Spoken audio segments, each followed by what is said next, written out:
कसैलाई काखा र कसैलाई पाखा गर्न पाइन्छ, यो सरासर गलत छ। यो त पुच्छरले हात्ती हल्लाउने, हात्तीले पुच्छर नहल्लाउने यो कार्यविधि भयो, यो सरासर गलत छ। अहिले प्रहरीका आइजिपी डिआइजीहरू चाहिँ क्षमताविहीन भए, जसले यो कोर्स नै गरेका छैनन्, यिनीहरूलाई तत्काल पदबाट राजीनामा गराएर घर जाऊ भन्नुस्। यो कसको निजी स्वार्थमा भएको छ, यसको जवाब चाहिएको छ। अहिलेका प्रहरीका आइजिपी र केही अधिकारीले आफ्नो निजी स्वार्थमा 12 वर्ष अगाडिका जल्ला बल्ला राष्ट्र सेवकको भविष्य बर्बाद पार्ने एउटा नयाँ नीति बन्दैछ। अहिले पनि सम्माननीय सभामुख महोदय यो देखाउन चाहन्छु, नेपालको संविधानको 2072 को धारा 20 को उपधारा 1 ले यो गैर कानुनी हो भन्छ।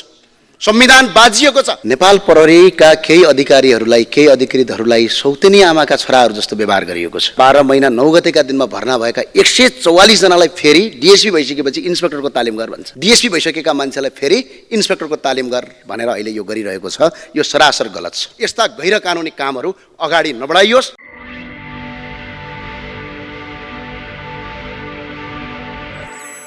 सम्माननीय सभामुख महोदय, अहिले नेपाल प्रहरीको जो ऐन आइरहेछ, यो ऐनभन्दा अगाडि पनि, यसै ऐनभित्र पनि नेपाल प्रहरीका केही अधिकारीहरूलाई, केही अधिकृतहरूलाई सौतेनी आमाका छोराहरू जस्तो व्यवहार गरिएको छ। नेपाल प्रहरीको अधिकृत दर्जा 2070 साल 12 महिना 9 गतेका दिनमा भर्ना भएका 144 जनालाई फेरि डिएसपी भइसकेपछि इन्स्पेक्टरको तालिम गर भन्छ। यो उहाँहरूले जागिर खाँदाखेरि नेपालको प्रहरी ऐन 2012 को नियमावली 2049 को 49 मा एमपीएस सम्बन्धी कुनै व्यवस्था गरिएको थिएन। तर अन्तर्राष्ट्रिय तथा राष्ट्रिय प्राकृतिक न्यायको सिद्धान्तले के भन्छ भने भूत प्रभाव बिग कानुन लागू गर्नु हुँदैन, एक्स पोस्ट क्यास्टो ल हुँदैन भन्छ। तर अहिले डिएसपी भइसकेका मान्छेलाई फेरि इन्स्पेक्टरको तालिम गर भनेर अहिले यो गरिरहेको छ। यो सरासर गलत छ। यदि यो गर्ने हो भने आउने इन्स्पेक्टरको ब्याजबाट गर्नुस्।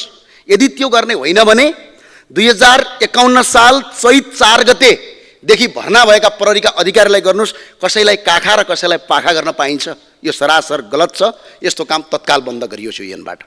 सम्माननीय सभामुख महोदय, यदि एमपीएस नगरेका अधिकृतहरू क्षमतावान हुँदैनन् भन्ने यदि तपाईँको तथ्य हो भने अहिले प्रहरीका आइजिपी डिआइजीहरू चाहिँ क्षमताविहीन भए, जसले यो कोर्स नै गरेका छैनन्, यिनीहरूलाई तत्काल पदबाट राजीनामा गराएर घर जाऊ भन्नुस्। कि त 70 ब्याचका 144 जना प्रहरी अधिकृतलाई सौतेनी आमाका छोरा हुन्, आज 12 वर्ष पछाडि फेरि इन्स्पेक्टरको तालिम गर भन्छ।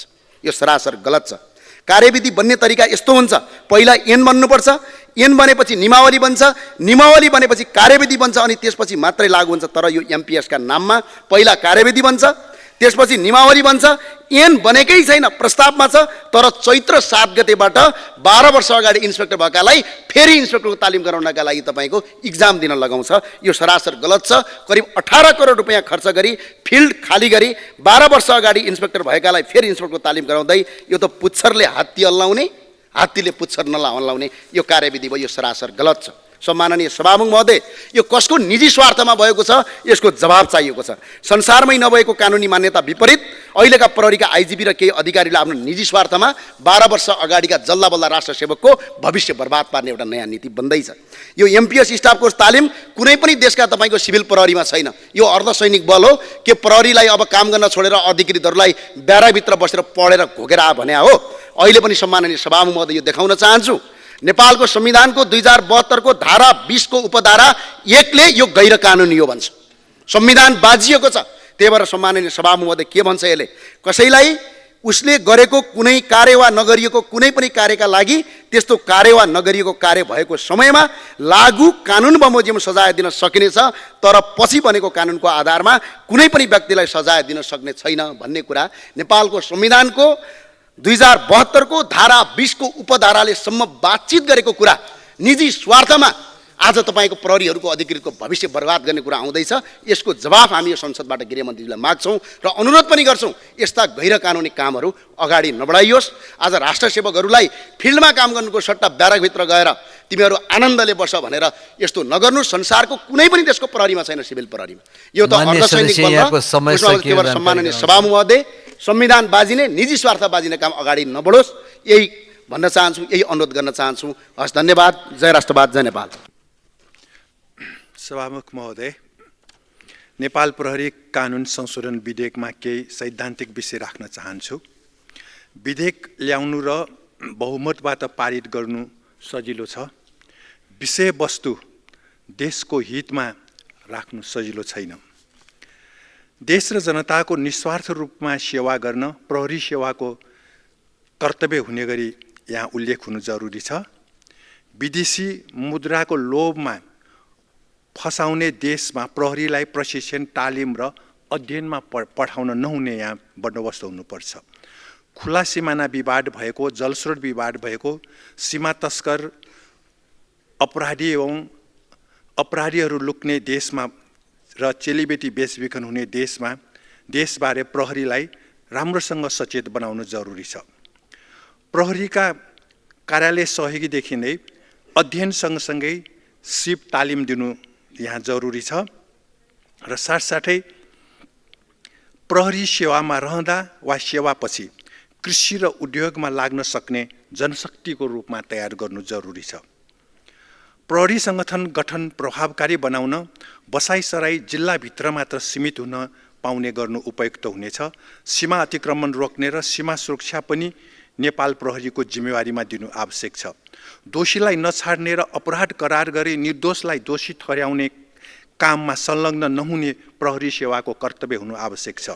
राज्य दोहन गर्ने माफियाहरू ठुलादेखि नै प्रहरीको आँखामा पर्नै पर्छ, नपर्ने स्थिति अन्त्य गर्नुपर्छ र वैदेशिक रोजगारीमा ठगी, जङ्गल मास्ने, सरकारी जग्गा र पोखरी कब्जा गर्ने, पुल भाँसिने गरी नदीजन्य उत्खनन गर्ने, चेलीबेटी बेचबिखन गर्नेहरू प्रहरीको आँखामा पर्नु जरुरी छ। प्रहरी सेवाको सफटमा देश र जनताको निस्वार्थपूर्वक सेवा गर्ने बेहोरा उल्लेख हुनु जरुरी छ। सरुवाको व्यवस्था दुर्गम र सुगम सबैतिर हुने प्रावधान जरुरी छ। सरकारले आफ्नालाई सधैँ सुगममा राख्ने र बढुवा गर्ने, विदेश तालिम पठाउने यो चाहिँ अन्त्य हुनुपर्छ। नक्कली शैक्षिक प्रमाणपत्रको आधारमा सरकारी सेवामा प्रवेश गरेकाहरूमाथि निर्मम रूपमा छानबिन र कारबाही हुनु आवश्यक छ। सबै जनताको घाँस बाँस कपास र उपचारको व्यवस्था भए सरकारी कर्मचारीको लागि अलग अलग बिमा उपचार खर्चको व्यवस्था गर्नुपर्ने छैन। सबै जनताको निम्ति स्वास्थ्य बिमा प्रभावकारी बनाउने र स्वास्थ्य बिमा अन्तर्गत जनताको उपचार गर्दै आएका देशभरिका अस्पतालहरूलाई भुक्तानी 11 अर्ब रुपियाँ दिन बाँकी अविलम्ब भुक्तानी गरिए सबैको हित हुनेछ। सरकारी राजस्व आम्दानीभन्दा चालु खर्च बढी छ। सरकारले निवृत्तिभरण व्यवस्थाको लागि आम्दानी बढाउनु जरुरी छ। अहिलेको अवस्था त्यो छैन। नेपाली जनताका सबै छोराछोरीलाई शिक्षा र स्वास्थ्य निशुल्क र देशभित्र रोजगारीको व्यवस्था भए कर्मचारीको लागि सन्तति वृत्ति र शैक्षिक वृत्ति अलग व्यवस्था गर्नुपर्ने छैन। दान उपहार चन्दा आदि प्राप्त गर्न नहुने धेरै अगाडिदेखि कानुनमा उल्लेख भइरहेको हो, तर भ्रष्टाचार र कमिसन नियन्त्रण भएको छैन। सम्पत्ति विवरण बुझाउनु पर्ने प्रावधान औपचारिकता मात्र सीमित बनाउनु भएन। सरकारको आलोचना गर्न नहुने न्युमा कर्मचारीलाई सरकारमा गएका दलहरूको पिछलगु बनाउनु हुँदैन। राजनीति सबै नीतिको मूल नीति हो। कर्मचारीलाई निस्वार्थ रूपले देश र जनताको सेवा गराउन सरकारको गलत निर्णय उपर आलोचना गर्न दिनु जरुरी हुन्छ। धुलो धुवाँ ध्वनि रसायन प्रदूषण रोक्न प्रहरी र सरकारी कर्मचारीलाई स्वतः स्फूर्त रूपमा अघि बढ्न सक्ने बन्दोबस्त गर्नु जरुरी छ। आफ्नो बनाइ छुट्याउन आग्रह गर्दछु। अन्तर्राष्ट्रिय तथा क्षेत्रीय प्रहरी संगठनमा सहभागी हुने न्युमा हतियार र सेनाको भरमा एउटा देशको सार्वभौमिकता, अर्थतन्त्र र बजार कब्जा गर्ने देशको पछि लाग्न नहुने प्रहरी संगठन बनाउनु जरुरी छ। धन्यवाद।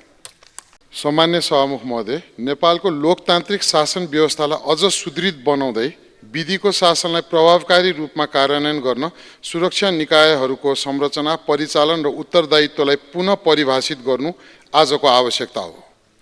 हाल कार्यान्वयनमा रहेको प्रहरी ऐन 2012 समय सापेक्ष सुधारको माग गर्दै आएको छ, तर यसलाई अद्यावधिक नगर्दा प्रहरी संगठनको व्यावसायिकता, पारदर्शिता र सेवा प्रभावकारितामा गम्भीर चुनौतीहरू देखिएका छन्।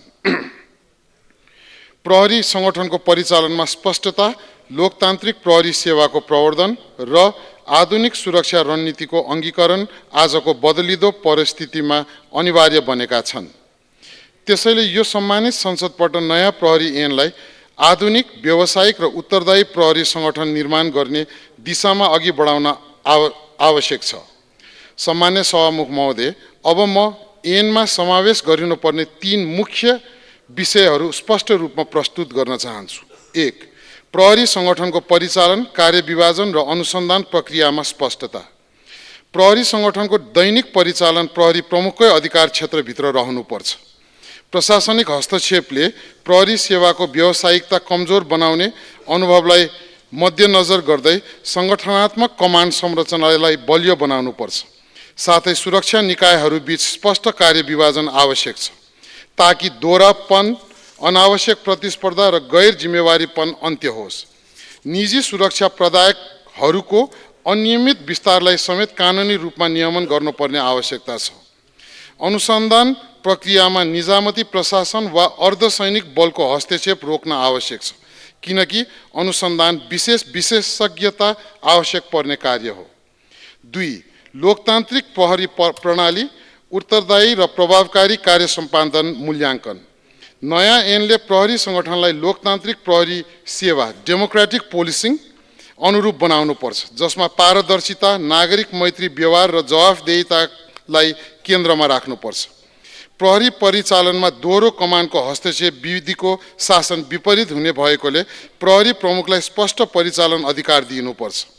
कार्य सम्पादन मूल्याङ्कन सङ्गठनभित्रकै अधिकारीहरूले गर्नुपर्ने प्रावधान राख्नुपर्छ ताकि बाह्य हस्तक्षेपले प्रहरी सेवाको व्यावसायिकता नबिगारोस्। 3. आधुनिक सुरक्षा रणनीति, आयुक्तीय प्रहरी प्रणाली र सामुदायिक प्रहरी सेवा। उच्च जनघनत्व भएका शहरी क्षेत्रमा आयुक्तीय प्रहरी प्रणाली, कमिसनरेट पुलिस सिस्टम लागू गर्नुपर्छ, जसले स्थानीय प्रशासनको कार्यबोझ कम गर्दै कानुनी कार्यान्वयनलाई प्रभावकारी बनाउँछ। साथै प्रहरीलाई समुदायसँग अझ नजिक ल्याउन सामुदायिक प्रहरी सेवा, कम्युनिटी पोलिसिङलाई कानुनी संरचनामा स्थापित गर्नुपर्छ। नागरिक प्रहरी साझेदारी बलियो भएमा अपराध न्यूनीकरण र समाजमा शान्ति स्थापनामा ठोस योगदान पुग्छ। सम्मान्य सभामुख महोदय, नयाँ प्रहरी ऐन केवल कानुनी सुधारको साधन नभई लोकतान्त्रिक शासन प्रणालीलाई सुदृढ गर्ने ऐतिहासिक अवसर हो। प्रहरी परिचालनको अधिकार संरचना स्पष्ट पार्दै, अनुसन्धान प्रक्रियाको निष्पक्षता कायम राख्दै र नागरिक प्रहरी सम्बन्धलाई सशक्त पार्दै मात्र नेपालमा आधुनिक पेशागत र जनमैत्री प्रहरी सेवा सुनिश्चित गर्न सकिन्छ। धन्यवाद। नेपालको जय होस्। माननीय सदस्य ज्ञान